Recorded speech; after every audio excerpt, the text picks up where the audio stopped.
والسلام على أشرف الأنبياء والمرسلين. قال الله تبارك وتعالى في كلام المجيد والفرقان الحميد: ألا إن أولياء الله لا خوف عليهم ولا هم يحزنون. صدق الله العظيم وصدق رسوله النبي الكريم. مصطفیٰ جان رحمت پہ لاکھوں سلام، شمع بزم ہدایت پہ لاکھوں سلام، جس سہانی گھڑی چمکتے پاکا چاند، اس دل فروز ساعت پہ لاکھوں سلام. آسیو تھام لو دامن مصطفیٰ، پھر پڑھو رب کی رحمت پہ لاکھوں سلام. فتح باب نبوت پہ بے حد درود، ختم دور رسالت پہ لاکھوں سلام. ان کے آگے وہ حمزہ کی جاں بازیاں، شیر غران سطوت پہ لاکھوں سلام. غوث اعظم امام و تقاون کا، جلوہ شان قدرت پہ لاکھوں سلام. اور جن کی ہر ہر ادا سنت مصطفیٰ، ڈال دی قلب میں عظمت مصطفیٰ، سیدی اعلی حضرت پہ لاکھوں سلام. اور ختم نبوت پہ جس نے پہرا دیا، ناموس رسالت پہ جس نے پہرا دیا، ایسے خادم کی خدمت پہ لاکھوں سلام. اور شاعر کہتا ہے کہ نگاہ ولی میں وہ تاثیر دیکھی، نگاہ ولی میں وہ تاثیر دیکھی، بدلتی ہزاروں کی تقدیر دیکھی، بدلتی ہزاروں کی تقدیر دیکھی. حمد و صلات کے بعد اللہ رب العزت کی بارگاہ میں دعا ہے، جو آیت مبارکہ پڑھنے کا شرف حاصل کیا، اللہ تعالی اس کے ضمن میں میری زبان پر حق کو سجاری فرمائے، ہمیں سن کر اس پر عمل پیرا ہونے کی توفیق سعید عطا فرمائے، اور بزرگان دین کی اسوہ حسنہ کے مطابق اللہ ہمیں زندگیاں بسر کرنے کی توفیق عطا فرمائے.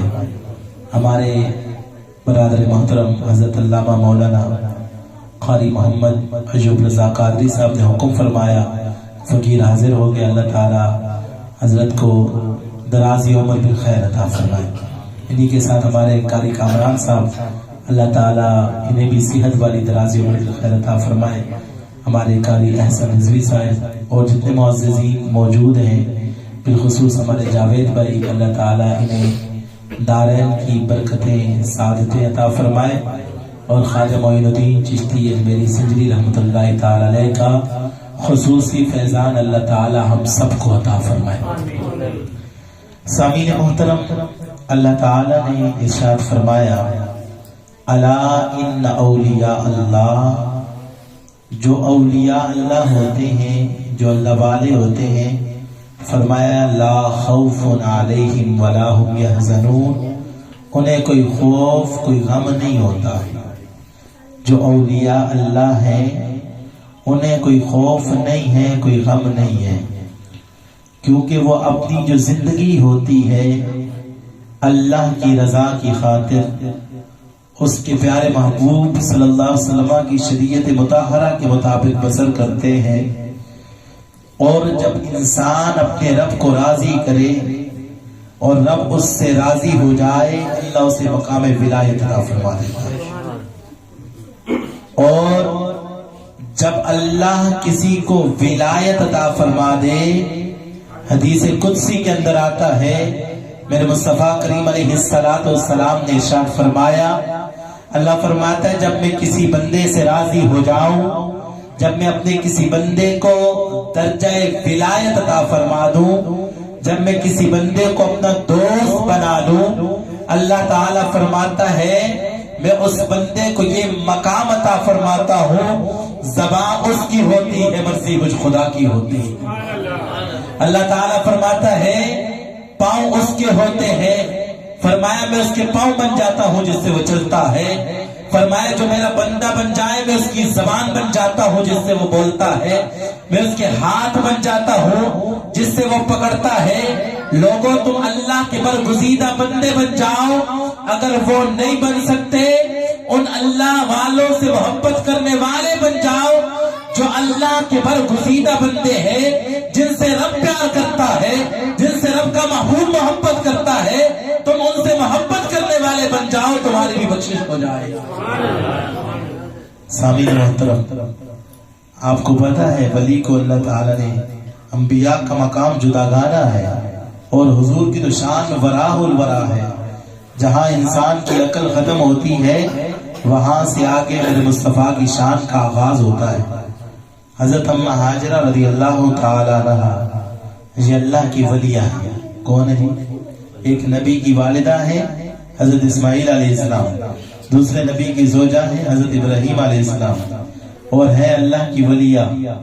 جب اللہ تعالی نے حکم دیا حضرت ابراہیم علیہ السلام کو اپنے بیٹے کو، اپنی بیوی کو صحرا میں چھوڑ آؤ، تو حضرت اماں ہاجرہ رضی اللہ تعالی عنہا پانی کی طلب کے لیے، پانی کی تلاش کے لیے صفا مروہ کے درمیان آپ نے 7 چکر لگائے۔ جب آپ نے 7 چکر صفا مروہ کے درمیان لگائے تو حضرت اسماعیل علیہ السلام نے گیڑی ماری تو زمین سے پانی نکلا۔ چلایا کس نے؟ پانی نکالا کس نے؟ اللہ نے۔ کس نے نکالا جی؟ سارے بولے۔ پانی نکالا کس نے؟ اللہ نے۔ ایک صحرا میں حضرت اسماعیل علیہ السلام نے پاؤں مارا، پانی نکلا، اور حضرت اماں ہاجرہ نے مٹی لگا کر اس پانی کو روکا۔ جب ضرورت پوری ہو گئی، زمزم کا معنی ہوتا ہے رک رک، جب آپ کی ضرورت پوری ہوئی آپ نے فرمایا زمزم رک رک، وہ پانی رک گیا۔ میرے مصطفیٰ کریم علیہ السلام نے فرمایا اگر اماں ہاجرہ اس پانی کو رکنے کا نہ بولتی تو میرے غلاموں یہ چلتا ہی رہتا۔ یا رسول اللہ کتنا چلتا؟ فرمایا تمہارے باغات کو سیراب کر رہا ہوتا۔ آج وہ اتنے حصے میں ہزاروں لیٹر پانی نکلتا ہے، وہاں سے ختم نہیں ہوتا، وہاں سے آگے نہیں پھیل رہا۔ تو چلایا کس نے؟ روکا کس نے؟ اللہ کی ولیہ نے۔ چلایا کس نے؟ رب نے۔ روکا حضرت اماں ہاجرہ نے۔ باری تعالیٰ کی تیری رٹ کو چیلنج تو نہیں ہو گیا، تو نے چلایا، تیری ولیہ کی مرضی میں آیا، روک دیا، کہیں تیری رٹ کو چیلنج تو نہیں۔ اللہ فرماتا جو بندہ میرا ہو جائے، جو میرا ولی بن جائے، پھر میری رٹ کو چیلنج نہیں ہوتا، بلکہ زبان اس کی ہوتی ہے، مرضی مجھ خدا کی ہوتی ہے۔ سبحان اللہ۔ جو رب کو راضی کرے نا، جو رب کا ہو جائے، جو رب کا برگزیدہ بندہ بن جائے، پھر زبان اس بندے کی ہوتی ہے، مرضی رب کی ہوتی ہے۔ سامعین محترم، حضرت خواجہ معین الدین چشتی اجمیری سنجری رحمت اللہ تعالی علیہ، آپ نے ایک نگاہ اٹھائی تو 90 لاکھ ہندوؤں نے کلمہ پڑھا۔ اس لیے تو شاید ہے نگاہ ولی میں وہ تاثیر دیکھی۔ یہ حضور کے غلاموں کا مقام ہے۔ حضرت امام محمد رحمت اللہ تعالی علیہ آپ کو دیکھ کر کافر کلمہ پڑھ کے مسلمان ہوتے تھے، اور ساتھ کہتے تھے کہ چھوٹا محمد اتنا خوبصورت ہے تو بڑا محمد کتنا خوبصورت ہوگا۔ یہ اللہ والوں کی شان ہے، تو بتاؤ نا جس آقا کے غلاموں کی یہ شان ہے، اس آقا کا مرتبہ اور مقام کیا ہوگا، اس آقا کی شان کیا ہوگی۔ تو حضرت خواجہ معین الدین چشتی اجمیری سنجری رحمت اللہ تعالی علیہ، آپ جب اجمیر تشریف لائے، آپ وہ جو بادشاہ تھا پرتھوی راج چوہان، اس کے اونٹ بیٹھتے تھے، جب آپ آگے بیٹھے انہوں نے آ کر آپ کو کہا یہ آپ سنتے رہتے ہیں، تو آپ درویش آدمی نے اٹھ کے چلے گئے، کہا چلو بادشاہ کے اونٹ ہی بیٹھے گئے یہاں۔ جب صبح آگے اٹھایا تو وہ پھر بیٹھے ہی رہے، اٹھے نہیں۔ یہ اللہ کے ولیوں کی تاثیر ہوتی ہے۔ تو حضرت خواجہ صاحب رحمت اللہ تعالی علیہ آپ جب وہاں تشریف لائے، ایک نوجوان تھا جو روزانہ وہاں سے گزرتا، اور ویسے بھی اوپر تشریف، ایک نوجوان تھا جو وہاں سے روزانہ گزرتا تھا، اور حضرت خواجہ صاحب رحمت اللہ تعالی علیہ عصر کے بعد آپ رویا کرتے تھے۔ تو وہ نوجوان اپنی ماں سے، مسلمان نہیں تھا کہتا ہے کہ بابا روتا کیوں ہے؟ میں نے کہا کہ میں بھی جانا چاہتا ہوں، پوچھنا چاہتا ہوں کہ بھائی آپ کیوں روتے ہو؟ جب خواجہ صاحب کے پاس آیا تو آپ نے فرمایا کہ میں اپنے پیر و مرشد کی یاد میں روتا ہوں، ان کی محبت میں روتا ہوں۔ تو وہ نوجوان کہنے لگا یہ تو سنا ہے انسان غم میں روتا ہے، تکلیف میں روتا ہے، محبت میں بھی رونا آتا ہے، یہ سمجھ نہیں آئی۔ تو آپ نے فرمایا کیا تو رونا چاہتا ہے محبت میں؟ تو کہنے لگا ہاں میں بھی محبت میں رونا چاہتا ہوں۔ تو خواجہ صاحب نے فرمایا دو کام کرنے پڑیں گے، ایک کلمہ پڑھ کے مسلمان ہونا پڑے گا اور دوسرا میرا مرید بننا پڑے گا۔ اور وہ چلا گیا ماں سے اجازت لینے، ماں کو پتا تھا جو بچہ کہتا ہے وہ کرتا ہے، تو ماں نے اجازت دے دی۔ تو خواجہ صاحب رحمۃ اللہ تعالی علیہ آپ نے فرمایا کہ تو میرا مرید بن گیا، حضور کا غلام بن گیا، تو نے کھانا پینا بھی میرے ساتھ ہی کرنا ہے اور تیرا رہنا سہنا میرے ساتھ ہی، تو نے گھر نہیں جانا۔ اس نے کہا چلے ٹھیک ہے۔ خواجہ صاحب کے ساتھ ہی جدھر جاتا، خواجہ صاحب کے ساتھ ہی اٹھتا بیٹھتا، خواجہ صاحب کے ساتھ ہی کھانا پینا اس کا۔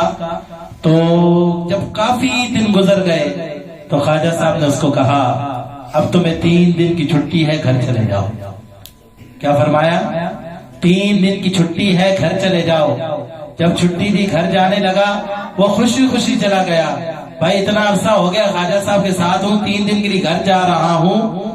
جب گھر گیا تو اس نوجوان کی ماں کہتی ہے آیا تو خوشی خوشی تھا، لیکن جب دن چڑھا تو میں نے اپنے بیٹے کو تھوڑا پریشان دیکھا۔ میں نے کہا بیٹا پریشان کیوں ہو؟ کہتے اماں جی پتا نہیں پریشان کیوں ہوں۔ پھر شام ہوئی، کھانا دیا، بچے نے کھانا نہیں کھایا۔ کہا بیٹا کیا مسئلہ ہے، کھانا کیوں نہیں کھاتے؟ کہا اماں جی پتہ نہیں کیوں کھانا کھانے کا دل نہیں کرتا۔ جب رات ہوئی تو وہ نوجوان داڑے مار مار کر رونے لگا۔ تو اماں جی نے پوچھا بیٹا بتا تو صحیح مسئلہ کیا ہے، معاملہ کیا ہے؟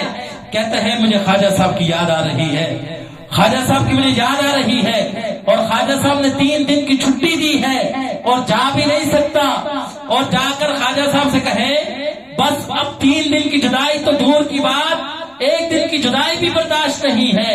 جب ماں نے آ کر خواجہ صاحب سے کہا تو خواجہ صاحب رحمۃ اللہ تعالی علیہ نے فرمایا اسے کہو کہ ابھی 1 دن رکے، ابھی ٹائم باقی ہے، جب 3 دن مکمل ہو جائے تو پھر آنا۔ تو جب وہ گئی اور کہا ابھی خواجہ صاحب نے اجازت نہیں دی، تو جب رات کا آخری پہر ہوا تو وہ نوجوان داڑے مار مار کے رونے لگا۔ کہا اماں جی اور برداشت نہیں ہوتا، اگر خواجہ صاحب نے اجازت نہیں دی تو میں مر جاؤں گا۔ تو جب خواجہ صاحب کو اس کی ماں نے جا کر کہا تو خواجہ صاحب نے کہا آنے دو۔ جب صبح نوجوان آیا تو خواجہ صاحب پڑھا رہے تھے، وہ دروازے پہ کھڑا ہو کر خواجہ صاحب کے چہرے کو دیکھ رہا ہے۔ جب خواجہ صاحب نے نگاہ اٹھا کر دیکھی تو وہ زاروں قطار رو پڑا اور خواجہ صاحب کی آنکھوں سے آنسو آ گئے۔ خواجہ صاحب نے فرمایا نوجوان محبت یک طرفہ نہیں ہوتی، محبت دونوں طرف سے ہوتی ہے۔ تو میرے لیے بے چین تھا، میں تیرے لیے بے چین تھا۔ گھر میں کھانا تو نے نہیں کھایا، کھانے کا میرا دل بھی نہیں تھا۔ لوگوں اگر کسی اللہ والے سے سچی محبت کرو گے وہ تمہارے لیے بے چین ہوگا، اور کل بروز قیامت جب اپنی بدعمالیوں کی وجہ سے، جب اپنے گناہوں کی وجہ سے تم جہنم میں جاؤ گے، یہ اللہ والے نکال کے تمہیں جنت میں ساتھ لے جائیں گے۔ اس لیے اللہ والوں سے محبت کرو، ان اللہ والوں سے پیار کرو، یہ وسیلہ ہے مصطفیٰ تک پہنچنے کا، اور حضور وسیلہ ہے رب تک پہنچنے کا۔ تو سامعین محترم، اللہ تعالی اپنے پیارے حبیب علیہ السلام حضور نے فرمایا کل بروز قیامت اللہ تعالی اپنے ولیوں کو کہے گا بغیر حساب و کتاب کی تمہیں جنت دے رہا ہوں۔ آج ہمارے علامہ صاحب تو بڑے خوش قسمت ہیں کہ ہر مہینے حضور غوث اعظم کی 11ویں بھی مناتے ہیں، اور پھر جو بزرگان دین کے عرس شریف آتے ہیں وہ بھی مناتے ہیں، اور صحابہ کرام کے آتے ہیں۔ حضرت کی جو سفارش ہر جگہ سے ہونی ہے، یہ میں حدیث مبارکہ سنا رہا ہوں۔ حضور علیہ السلام نے فرمایا کل بروز قیامت روز محشر اللہ تعالی اپنے ولیوں سے کہے گا تمہیں بغیر حساب و کتاب کے آج جنت دے رہا ہوں۔ تم نے مجھے راضی کیا، تم نے اللہ اللہ کیا، تم نے حضور کی فرما برداری کی، حضور کی سیرت پہ عمل کیا، آج بغیر حساب و کتاب کے تمہیں جنت دے رہا ہوں۔ تو وہ اللہ والے اس دن اللہ سے لاڈ کرتے ہوئے، اللہ سے پیار کرتے ہوئے، اللہ سے محبت کرتے ہوئے عرض کریں کہ باری تعالی ہم جنت میں نہیں جاتے۔ اللہ فرمایا کہ کیوں نہیں جاتے؟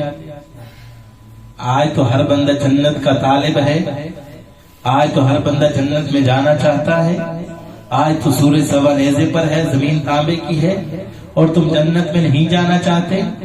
عرض کریں کہ باری تعالی ہمارے کچھ چاہنے والے، ہم سے محبت کرنے والے، ہم سے عقیدت رکھنے والے، ہم سے پیار کرنے والے اپنی بدعمالیوں کی وجہ سے، اپنے گناہوں کی وجہ سے جہنم میں ہیں۔ جب تک تو انہیں نکال کے ہمارے ساتھ جنت میں نہیں بھیجتا ہم جنت میں نہیں جائیں گے۔ یہ اللہ سے لاڈ کرتے ہوئے، پیار کرتے ہوئے، کیونکہ اللہ نے انہیں اپنا دوست فرمایا، اللہ سے لاڈ کرتے ہوئے یہ کہیں گے۔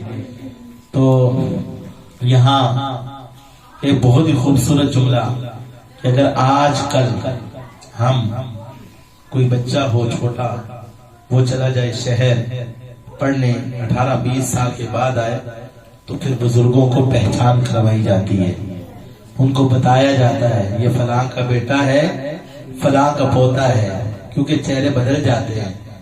تو پھر وہ بزرگ کہتے ہیں بیٹا چکر لگاتے رہا کرو پہچان رہتی ہے۔ کیا کہتے ہیں؟ آتے جاتے رہا کرو پہچان رہتی ہے۔ تو حضور علیہ السلام نے فرمایا کہ کل اللہ والے جسے جسے پہچانیں گے نکال کے جنت میں ساتھ لے جائیں گے۔ لوگوں آج خواجہ صاحب کا عرس منانے والوں، حضور غوث اعظم کی گیارہویں دینے والوں، بزرگان دین کے اعراس منانے والوں، ان بزرگان دین سے محبت کرتے رہا کرو، ان کے مزارات پہ آتے جاتے رہا کرو، حاضری دیتے رہا کرو، ان کے اعراس مناتے رہا کرو، تمہاری پہچان ہوتی رہے گی، اور کل بروز قیامت روز محشر یہ جسے جسے پہچانے کے نکال کے جنت میں ساتھ لے جائیں گے۔ تو اللہ رب العزت کی بارگاہ میں دعا ہے اللہ تعالی اپنے بزرگان دین کا فیضان عطا فرمائے، خواجہ صاحب رحمت اللہ تعالی علیہ کے فیض و برکات اس محفل میں جتنے لوگ موجود ہیں تمام کو عطا فرمائے۔ وآخر دعوانا الحمدللہ رب۔ ماشاءاللہ سبحان اللہ۔ یہ قبلہ علامہ شفقت ذات ارشاد ہزاروی صاحب اپنے مواعظ حسنہ سے ہمارے قلوب اذہان کو منور فرما رہے تھے۔ اللہ کریم حضرت کے علم و عمل میں مزید وسعتیں اور برکت نصیب فرمائے، اور تعالی اپنے غیب کے خزانے سے ان کے لیے وافی مقدار میں رزق حلال کا اہتمام فرمائے۔ اسی دوران ہمارے درمیان اویس گل بھائی تشریف لائے۔ ان کی سب سے خوبصورت عادت، ویسے تو کہتے ہیں کہ جو کسی کے سامنے جو ہے کسی کے سامنے ان کی تعریف نہیں کرنی چاہیے، لیکن جب کسی کے اندر ایک اچھی عادت پائی جائے تو اس کو ضرور پروموٹ کیا جائے، تاکہ اور ساتھ ہی ساتھ اس دعا کے ساتھ اللہ اس میں مزید وسعتیں اور برکت عطا فرمائے۔ مجھے سب سے زیادہ خوبصورت ہمارے اویس بھائی کی جو ہے نا یہ چیز لگی کہ اگر کسی شخص کو کوئی پلیٹ فارم ملتا ہے اور موقع میسر آ جاتا ہے تو جب کسی بڑے پیمانے کے اندر جاتے ہیں تو پھر احباب کیا کہتے ہیں، ماضی کو بھی بھولتے ہیں اور اپنی مصروفیات کو اس قدر تنگ کر دیتے ہیں کہ پھر یعنی دیگر مصروفیات کی طرف جانا ایک ناممکن سی بات